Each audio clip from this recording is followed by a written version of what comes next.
인형의 눈이 움직였다. 오래된 요양병원의 305호.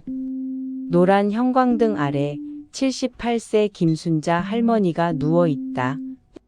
몸이 불편해 혼자 움직이기 어렵다 보니 침대 옆 사이드 테이블에는 아들이 두고 간 작은 천 인형 하나가 놓여 있었다. 정말 오래된 인형이다. 솜이 군데군데 빠져 있고 목이 조금 기울어져 있으며 눈자 위는 바느질이 조금씩 풀려 있었다. 그 인형은 언제 봐도 조금은 웃고 있는 것 같은 표정을 짓고 있었다. 병실엔 늘 그렇듯 희미한 소독약 냄새가 맴돌고 형광등은 밤이 되면 신경을 거슬리게 한다. 그리고 새벽 2시 13분. 순자 할머니가 잠에서 깨어났다. 목이 마른 듯 입술이 말라붙어 있었다.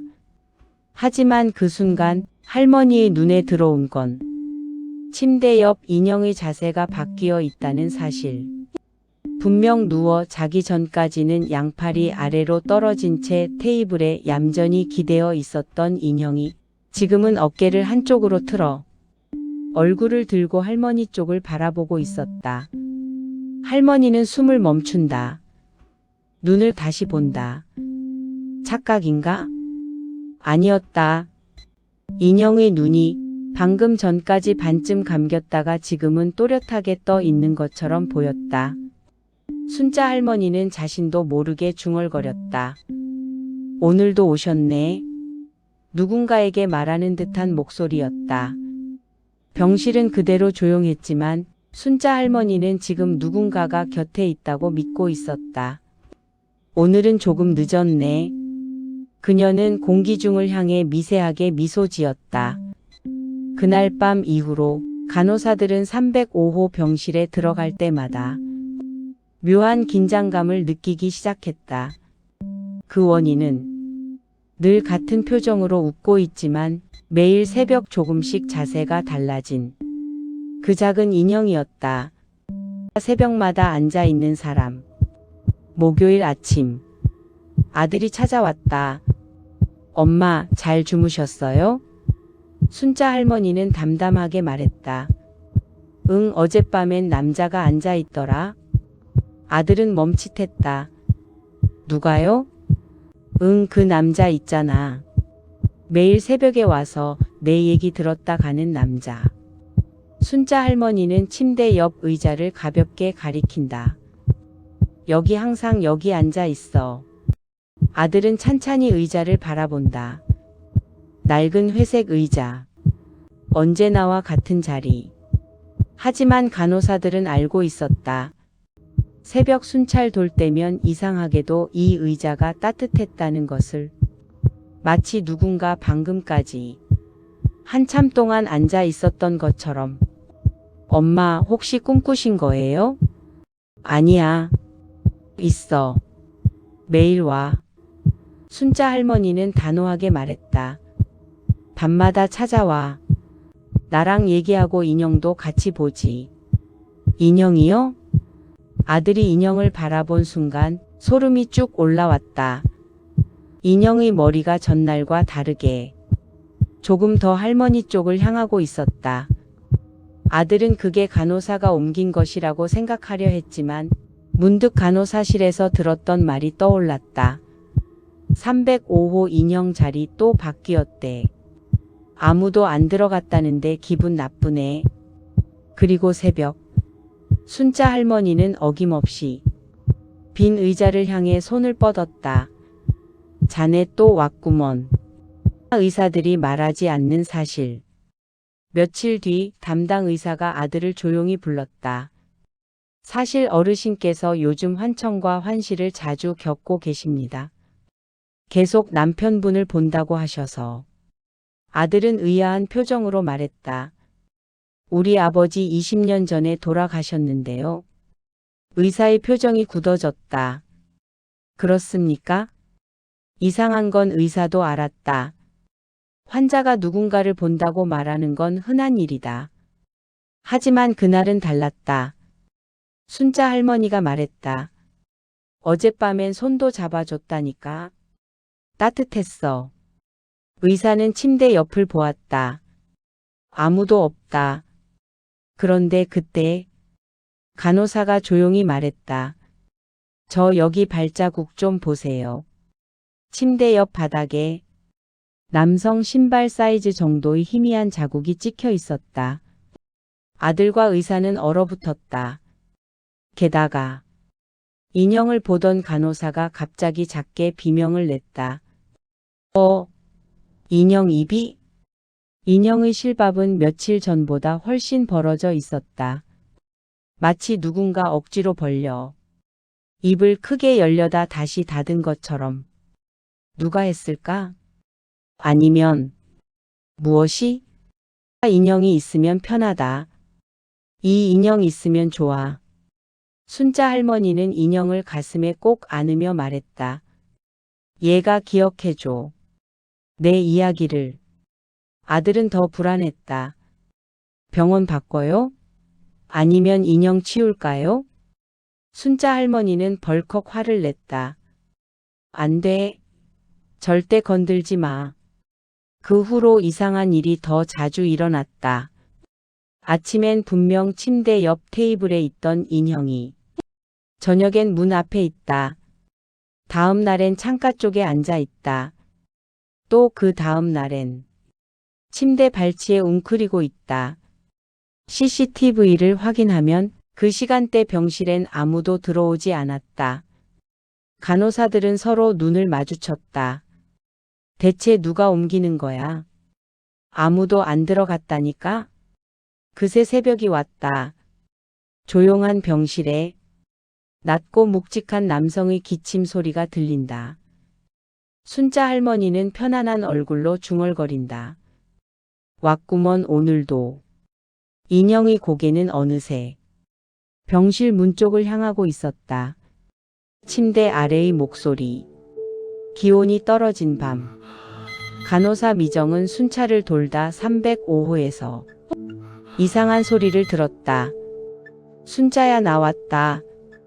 남자의 목소리였다.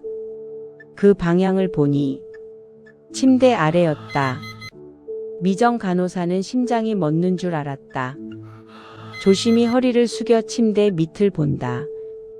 어둠 속에서 인형이 마치 누군가 옆에 누워있는 듯 불룩한 이불 곁에 놓여 있었다. 인형이 그 불룩한 무언가와 손을 맞잡고 있는 것처럼 보였다. 누구세요? 간호사가 손을 침대 아래로 넣는 순간 차갑고 마른 손이 그녀의 손목을 꽉 잡았다. 깍! 간호사가 비명을 지르자마자 305호 병실의 불이 동시에 깜빡이며 꺼졌다. 그리고 침대 아래에서 흐흐 낮은 웃음소리가 들려왔다. 순간 전기가 다시 켜졌을 땐 불룩했던 그림자는 사라졌고 인형만 조용히 놓여 있었다. 하지만 간호사는 확실히 느꼈다. 그 인형 좀 더 따뜻해져 있었다. 인형이 말한 이름. 하루가 또 지났다. 순자 할머니는 몹시 지쳐 보였다. 그러나 새벽 그녀는 눈을 뜨자마자 깜짝 놀랐다. 인형이 자신의 가슴 위에 올라와 있었다. 두 손을 모아 할머니의 가슴에 올려놓고 있었다. 순자 할머니는 몸을 떨었다. 얘가 움직였어. 그 순간 인형의 입 주변 실밥이 천천히 벌어지며 마치 사람이 숨을 내쉬듯 천히 움직였다. 그리고 정말로 들렸다. 순자야. 순자 할머니는 눈물을 흘렸다. 당신이야? 아들이 뛰어들어왔다. 엄마, 누구랑 얘기해요?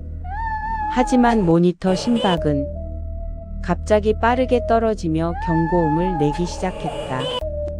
삐삐삐. 순자 할머니는 아들의 손을 잡았다. 나 가야 해. 아버지가 데리러 왔어. 아들은 고개를 세차게 저었다. 아버지는 없어요. 엄마, 제발 정신 차려요. 그런데 그 순간 병실 공기가 뚝 하고 식었다. 커튼이 바람도 없는데 흔들렸다. 아들은 느꼈다. 누군가 정말로 이 병실에 들어와 있다. 마지막 방문자. 새벽 2시 30분.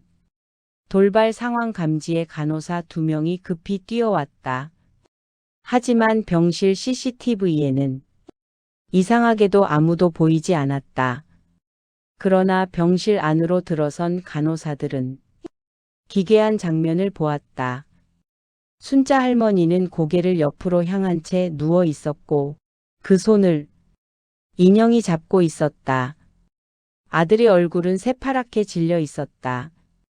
저기 들렸어요? 아들은 떨리는 목소리로 물었다. 누구요? 저 남자 목소리. 엄마랑 얘기하는 것 같았어요. 간호사들은 동시에 문 쪽을 돌아봤다. 그 순간 병실 문이 스르르 천천히 저절로 열렸다.